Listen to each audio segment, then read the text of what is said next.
Hello বন্ধুরা, চলো আজকে আমি কি রান্না করছি তোমাদেরকে দেখাবো। এদিকে দেখো ভাত বসিয়ে দিয়েছি, কড়াই বসিয়ে দিয়েছি।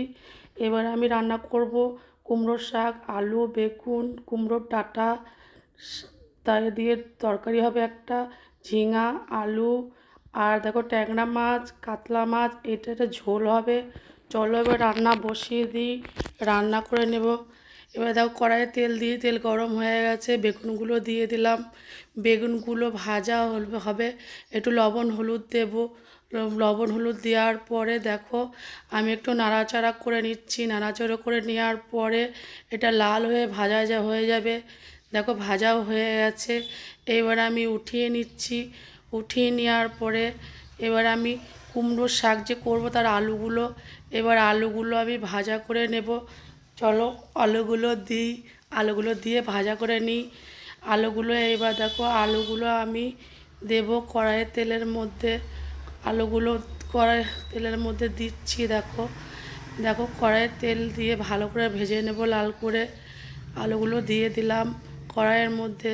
এর মধ্যে লবণ হলুদ দিলাম। দেওয়ার পর এটা ভালো করে নাড়াচাড়া করে নেব। আলুটা লাল করে ভাজা হয়ে যাবে, তারপরে আমি উঠিয়ে নেব। দেখো লাল করে ভাজা হয়ে গেছে, উঠিয়ে নিচ্ছি। এবার কাতলা মাছগুলো ভাজা করে নেব। কাতলা মাছগুলো যখন লাল হয়ে যাবে, দেখো লাল হয়ে গেছে, এবার আমি উঠিয়ে নিচ্ছি। উঠিয়ে নেওয়ার পরে দেখো ট্যাংরা মাছগুলো দিয়ে দিলাম। ট্যাংরা মাছগুলো আমি লাল করে ভেজে নেব। দেখো লাল করে ভাজছি, ভাজা হয়ে গেছে, উঠিয়ে নিচ্ছি। ওঠানোর পরে এবার আমি যে কুমড়োর শাক করব তার রসুন রসুন লঙ্কা দিলাম। লাল করে ভাজা হয়ে গেছে, শাকগুলো দিয়ে দেব। লবণ হলুদ দিলাম, একটু ভালো করে নাড়াচাড়া করে নেব। নাড়াচাড়া করে নিয়ে দেখো এদিকে ভাত হয়ে গেছে, ভাতের মাঠটা গেলে নিই। আর এদিকে দেখো কুমড়োর শাক জল দিয়ে দিলাম, ঢেকে রাখি। ঢেকে রাখার পরে কিছুক্ষণ পরে এটাকে আমি আবার আলু দিয়ে দেবো। এবার দেখো সিদ্ধ হয়ে গেছে শাকগুলো, এবার আলু দিয়ে দিলাম।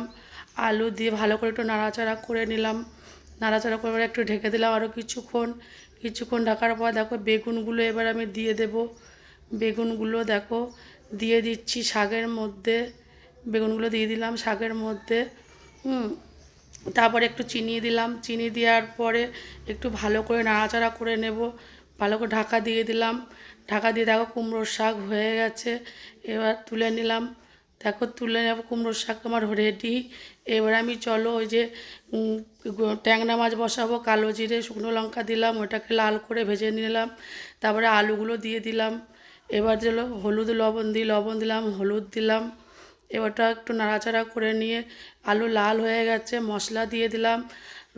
মশলার মধ্যে ছিল লঙ্কা জিরে আদা, এটা আমি লাল করে ভেজে নেব। দেখো লাল করে ভাজা হয়ে গেছে, ঝিঙাগুলো দিয়ে দিলাম। ঝিঙা দিয়ে দেওয়ার পরে একটা কিছুক্ষণ ঢেকে রাখবো। ঢেকে রাখলাম। দেখো এবার হয়ে গেছে, এবার আমি জল দিয়ে দেব। জল দিয়ে দিলাম। এবার আরও কিছুক্ষণ ঢেকে রাখলাম। কিছুক্ষণ ঢাকার পর সিদ্ধ হয়ে গেছে সবজিগুলো, এবার আমি মাছগুলো দিয়ে দিচ্ছি। মাছগুলো দেওয়া হয়ে গেছে, আরও কিছুক্ষণ ঢেকে রাখবো। দেখো হয়ে গেছে সবজি আমার। এবার আমি গ্যাস অফ করে দিলাম। চলো এবার গ্যাস পরিষ্কার করে নিই। গ্যাসও দেখো আমার পরিষ্কার হয়ে গেছে। এবার চলো বাসনগুলো মেজে নিই। বাসনও দেখো আমার মাজা হয়ে গেছে। এই পর্যন্তই শেষ।